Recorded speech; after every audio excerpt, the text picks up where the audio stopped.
Hello, my beautiful souls. Welcome sa ating tarot reading sessions. Keep in mind, general reading po ito. Maaaring mag-resonate, maaaring hindi. Kunin nyo na lang po kung para sa inyo and leave the rest. Maaaring mag-shift na energies or magkabaliktad ang sitwasyon. Kaya kayo pong bahala kung saan kayo nakalugar sa reading natin. Okay? So, nagpakita agad ang ating Ace of Cups. Wow, fresh na fresh. Ace of Cups. Anong new beginning itong naghihintay sa'yo ngayon? Tingnan natin to. Mukhang it's a new opportunity in love. Okay? So, tingnan pa natin.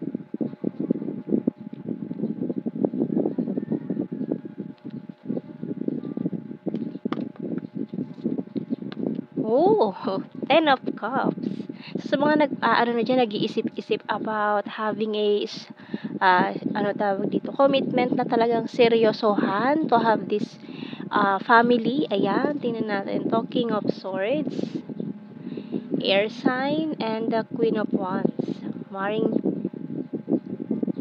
air and fire. Okay, so we have here the Three of Swords, Devil, Five of Wands, and the Two of Cups. Okay, it's about partnership, your divine counterpart na hinihintay mo. Ayan, and the Judgment. Okay, so ito na. Judgment Day. Ayan, so mukhang ang tagal mo na inip about this true love na hinihintay mo, your divine counterpart, or kung sino itong hinihiling mo kay Lord. Okay, so kuha muna tayo ng message from our archangels. Kasi lagi na lang from the past, lagi na lang heartache yung naranasan mo, puro na lang pain and sufferings yung mga naranasan mo in your previous relationship. Pero ngayon, ako, mukhang very promising to. Itong new person coming in na to sa energy ng ating Two of Cups, your divine counterpart. And we have here courage by Archangel Ariel. Be courageous and stand up for your beliefs. So, mukhang nag-iipon pa to ng lakas ng loob. Ayan, maaring kilala mo na, pero for some of you, mukhang hindi pa. Ayan. So, tingnan natin. Kuha tayo ng mga messages natin sa ating hidden truth. Ayan.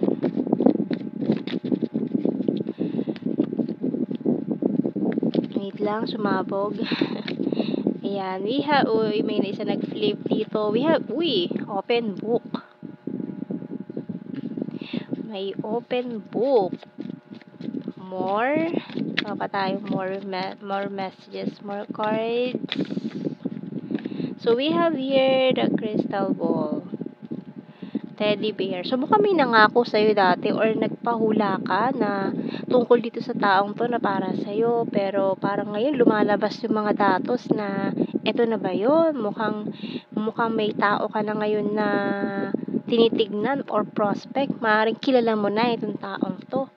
Now, we have here the bird, money, dream catcher, and tide. Okay, so yung bottom card natin, waterfalls.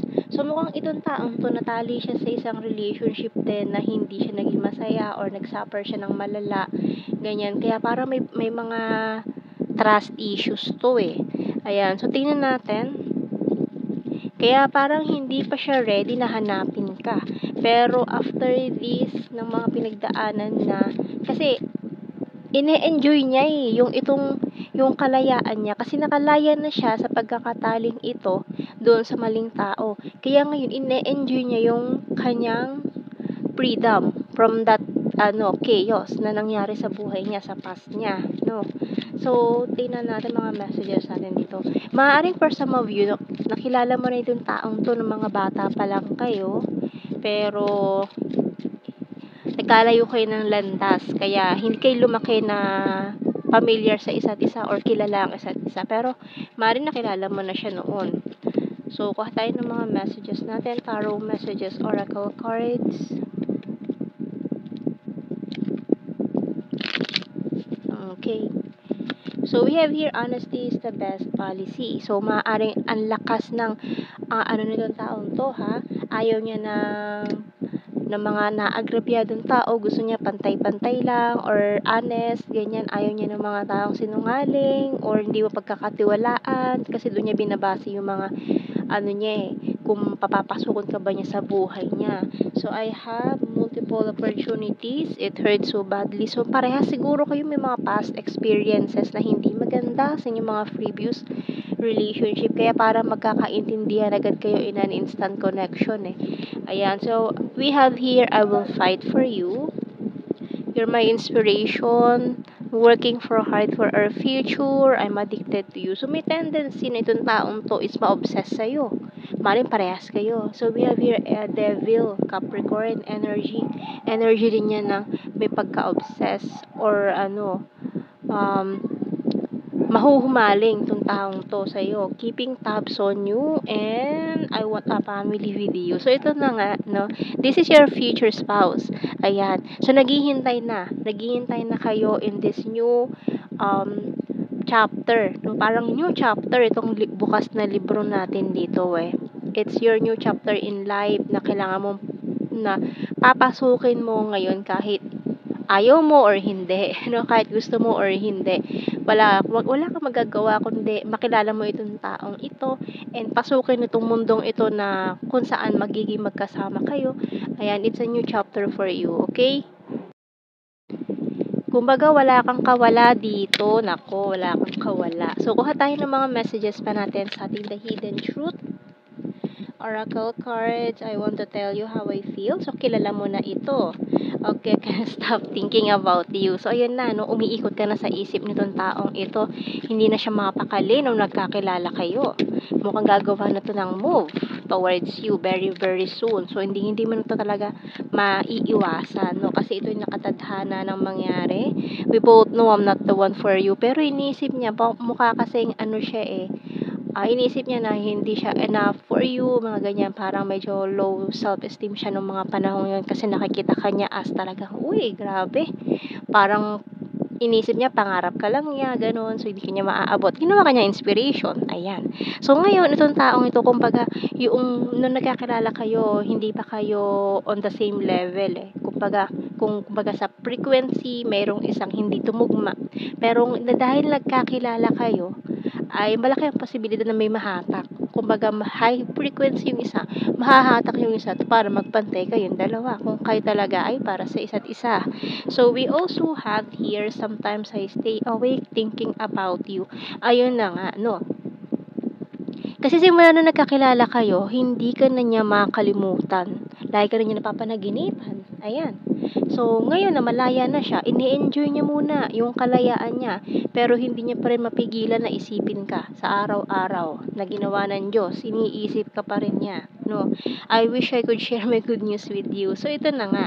Gusto niyang i-share lahat ng mga nangyari sa kanya na maganda simula nung nakilala ka niya. And I'm so attracted to you. I left you before you could leave me. And I will wait for a sign from you. So, yan, naghihintay siya ng sign kung go for it ba ito, kung kayo ba talaga. Parehas kayo naghihintay ng signs eh. No? Kung sino itong taong to na para sa inyo.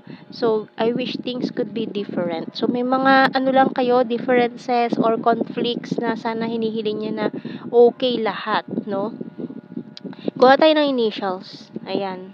Nakaka-excite naman tong new chapter na to. Hoy. So, we have your letter Z, K,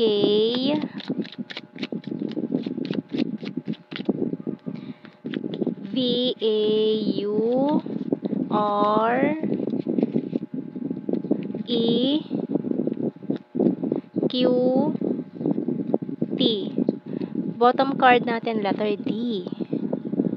So, kuha tayo ng blue card natin. So, we have here, mirroring another courage card and guilty. So, guilty siya. Parang may nagawa siyang hindi tama noon or maaaring na-guilty siya dahil hindi kanya pinursu noon or ginawa ng paraan agad-agad itong connection na to. Ayan, may pang siya sa sarili, parang nanghihinayang ganun. So, tingnan natin. General signs and messages. Air sign, Gemini, Libra, Aquarius. September, Scorpio. April, gorgeous, smart. May, quiet person, nature lover, cold city, weird, South PH, runner card, logical, divine masculine, flirtatious, lake, 10, city, dimple, past person, nag-overthink, ayan, and this one is chaser. So, dati wala siyang ginawa, pero ngayon maghahabol siya para sa'yo.